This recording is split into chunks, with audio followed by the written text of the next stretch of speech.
Hello, welcome to Parivartan India IS. Today let us discuss the current affairs of 19th December of the Hindu newspaper. Okay, let us look into the first article. First article says Egypt President Abdul Fattah al-Sisi elected for 6 years term. Okay, he is currently the president of Egypt and now he is elected for the second term. He got 89.6 votes. He is a former army chief and he is ruling this country for a decade. Okay, who is the president of Egypt? Abdul Fattah al-Sisi is elected as the president of Egypt in the recently conducted elections. And let us go to the another news. DGCA approves drone academy at Telangana Agriculture University. Okay, Director General of Civil Aviation has approved a drone academy at Professor Jaishankar Telangana State Agriculture University. Okay, it is paving a way for remote pilot training organizations. It offering agri-drone pilot training to farmers, diploma holders, agriculture graduates and unemployed rural youth. This training is conducted in collaboration with Maruti Drone Tech Private Limited. Okay. Okay, their pilot training course will be provided for 6 days in aspects related to drone piloting. First one is drone piloting, operational safety, risk assessment and crop specific standard operating procedures. Means our government is promoting drones, use of drones in agriculture. So in this they will provide training how to use drones in crops. Specific functions, agriculture specific domain pilot training institute. This is the first of its kind in our country that is teaching how to use drones in agriculture. Okay, this is drone training academy at Professor Jaishankar Agriculture University. Next article, the Raman Research Institute here is participating in the first winter expedition in Arctic region. Okay, our Earth Science Minister Kiran Rijiju has flagged up this expedition. The researchers would examine the frequency of environment in Svalbard region of Arctic in Norway. Okay, Svalbard region of Arctic in Norway. The survey will help astronomers to assess the suitability of located region for carrying out precision astronomy measurement. Okay, for precision astronomy measurement, they are conducting research at Svalbard region in Arctic. One important point to be remembered is that we have a research station in Svalbard, that is Himadri. This is very important. India has a research station in Arctic, that is Himadri. Okay, these 4 scientists, the team of 4 scientists from Raman Research Institute will stay in Alsed town of Brogar Peninsula. This is 10 months expedition. This expedition is funded by Ministry of Earth Sciences. Okay, it is funded by Ministry of Earth Sciences and National Center for Polar and Oceanic Research in Goa. It is the nodal agency that is spearheading this expedition. Okay, Raman Research Institute is conducting this expedition. One important news from today is 78 MPs suspended. Opposition calls it a murder of democracy. There is an article in Hindu also. Okay, the protesting MPs were demanding from our Home Minister Amit Shah regarding the security breach in Lok Sabha. Okay, multiple bills were passed in chaos and repeated adjournments. This is a historic high. A total 92 MPs who are from opposition have been suspended. Okay, in previously, unlike in past 2 Lok Sabhas, there are even the members from ruling party were also suspended. But this is the only time where since 2014 there is a trend where only opposition members are being suspended for far less severe offences. Okay, in Parliament, the main functioning of the Parliament is to deliberation, discussion on important matters and seek solutions that affect the citizens. Okay, through deliberation in parliament means we have to utilize parliamentary standing committees and bills for legislation. But multiple attempts were made to browbeat the opposition, where we are disallowing amendments on merit, we are underutilizing the parliamentary committees. There is a criticism on government that they are not sending the bills to parliamentary committees.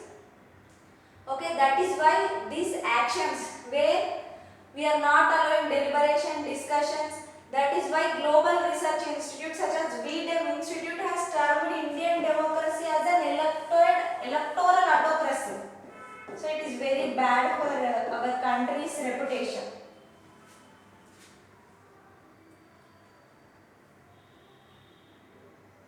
So electoral, they termed it as an electoral autocracy.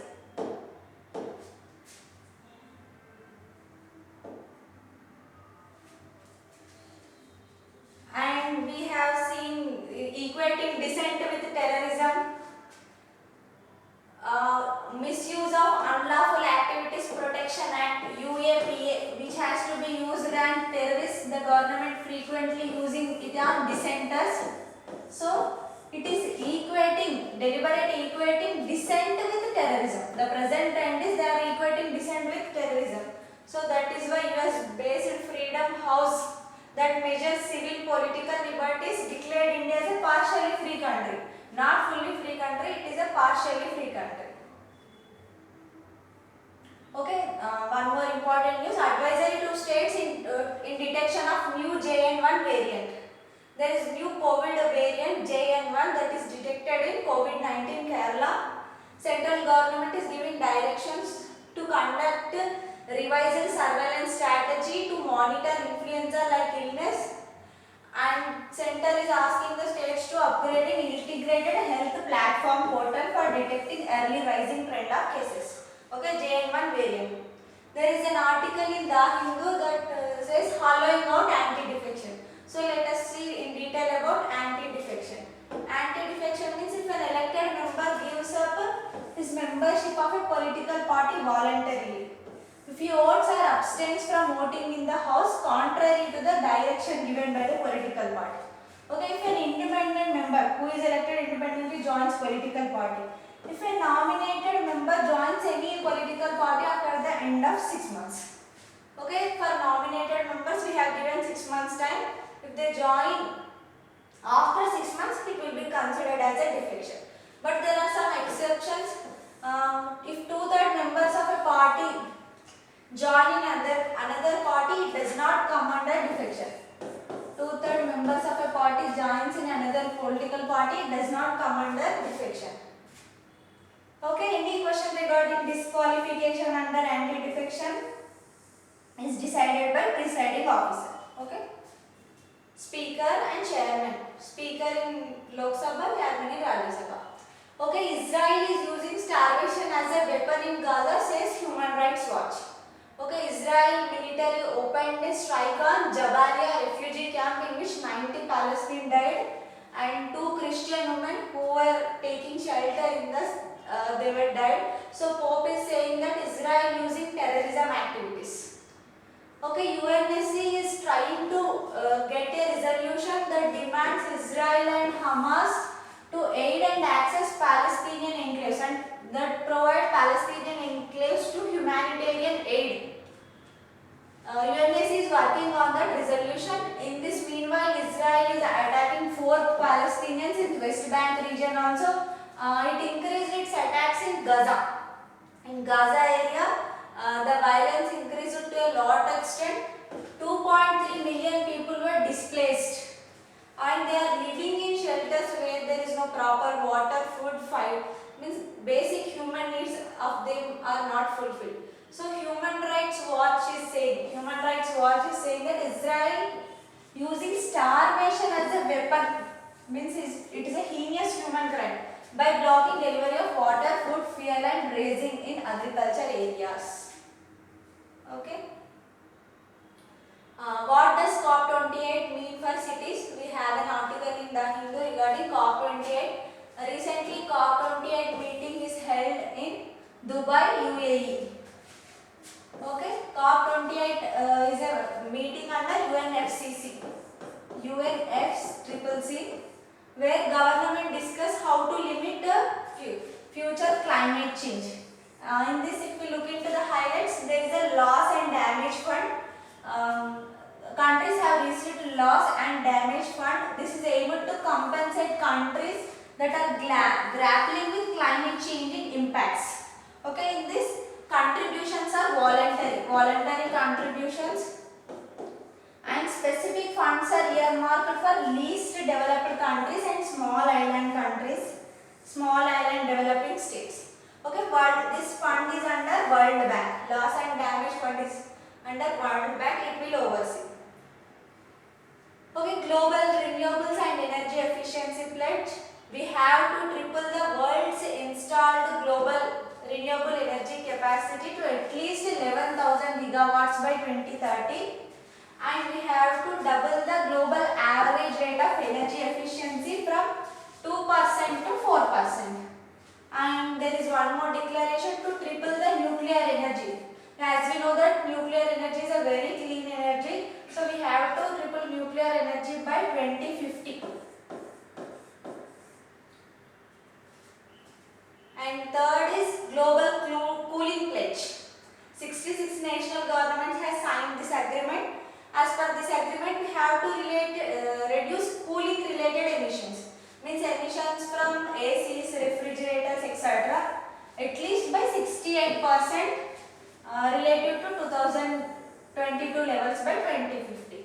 Okay, these are the highlights of COP28. With this, let us end the today's current.